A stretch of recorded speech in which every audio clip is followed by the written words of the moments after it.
안녕하세요. 운동이야기의 김 교수입니다. 자, 오늘은 구독자 수리 이렇게 이니셜이 되어 있어요. 리수님인지 잘 모르겠습니다. 질문 주신 것은 무슨 내용이냐면 운동대사와 에너지대사의 다른 점은 무엇일까요? 임용고사 시험 문제에서 운동대사 측면에서 답하시오, 아니면 에너지대사 측면에서 답하시오 라는 질문이 있어서 운동대사와 에너지대사는 과연 어떤 차이점이 있을까, 뭐 그런 거에 대해서 물어보시는 것 같아요. 자, 운동대사 그리고 에너지대사. 자, 이 두 개의 단어만 보면 운동대사는 어떻게 보면 이건 우리가 지금 하고 있는 운동생리학적인 측면을 얘기할 수가 있고요. 에너지대사 하면 이것은 그냥 일반적인 그 생리학적인 그 측면에서 흔히 얘기할 수도 있는 그런 그 단어인 뜻인 것 같기도 해요.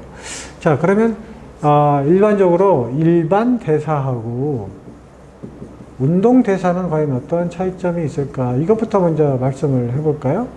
자, 일반 대사라고 하는 것과 운동 대사라고 하는 것은 어떤 것은 차이점이 있냐면, 이건 아까도 얘기했던 일반 생리학적인 측면을 얘기를 하시는 것 같고, 운동 대사는 당연히 운동 생리학적인 측면을 가지고 얘기를 하는 거죠. 그러니까 어떻게 보면 일반 생리학은 일반적인 보편적인 그런 그 상태를 의미를 하는 거죠. 그러니까 운동이라고 하는 상황이 아니고 일반적인 상황, 예를 들어서 질병에 노출됐거나 질환에 노출되었을 때, 또는 이런 것들을 제외하고 일상적인 거, 일상적인 상태에서 보편적인 생리학적인 측면에서 대사를 의미를 하는 것 같아요. 즉, 무슨 말이냐면, 예를 들어서 감기라는 것에 걸렸을 때 왜 기침이 나타나고, 그 다음에 뭐 콧물 같은 현상이 나타나고, 뭐 왜 목이 붓고 목이 아프고 이런 것들 있잖아요. 이런 것들은 일반적인 현상들이거든요. 즉, 일반적인 뭐 질병에 걸렸을 때 나타나는 그런 그 생리적인 그 기전의 변화를 말하는 것을 보통 이제 일반 대사 이렇게 표현할 수도 있고, 운동 대사라는 것은 뭐냐면 일반적인 질병이나 일반적인 상황이 아니라 운동이라고 하는 특수한 상황에서 벌어지는 생리학적인 기전을 말하는 거죠. 그러니까 예를 들어서 운동을 하게 되면 왜 땀이 나고, 그렇죠? 왜 체온이 상승하고, 그 다음에 뭐 왜 열이 날까, 뭐 이런 측면에서 보는 것을 운동 대사라고 얘기를 할 수가 있죠. 그러면 일반 대사도 마찬가지죠. 감기에 걸리면 체온이 올라가죠. 감기에 걸려도 체온이 올라가고, 감기에 걸려도 열이 올라가고, 그러다 보니까 이제 땀도 나고, 식은땀도 나고, 이런 현상들이 일어나잖아요.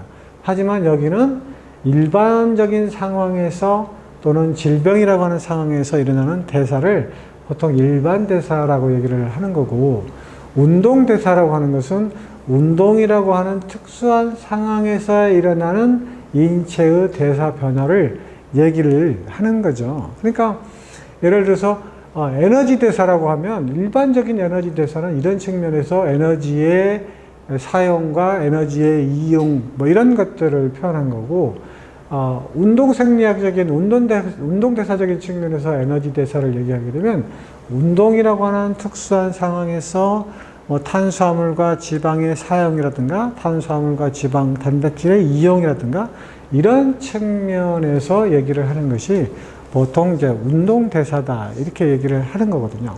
그러니까 일반 대사와 운동대사의 차이점은 어떤 환경에서의 대사가 이루어지느냐, 이것을 분명히 차이를 보는 거죠. 일반적인 대사의 차이냐, 아니면 운동이라고 하는 특수한 상황에서 일어나는 대사냐, 이런 것들을 의미하는 거죠. 따라서 임용고사에서 말하는 운동대사 측면에서 얘기하시오, 이 말은 운동이라는 상황에서 일어나는 생리학적인 기전의 변화와 적응 현상, 뭐 이런 것들을 고려해서 얘기를 해보라는 그런 그 문제로 해석이 되는 거거든요. 그러니까 에너지 대사도 마찬가지죠. 일반적인 에너지 대사와 운동이라는 상황에서 벌어지는 에너지 대사의 측면이 다르기 때문에 그런 쪽에 포커스를 맞춰서 뭐 기술을 하라 또는 그런 쪽에 포커스를 맞춰서 생각을 해봐라 아마 이런 측면으로 받아들여질 수 있을 것 같습니다. 자, 오늘 그 질문해 주신 운동 대사 또는 에너지 대사가 무엇인지에 대해서 간략하게 말씀을 드렸습니다.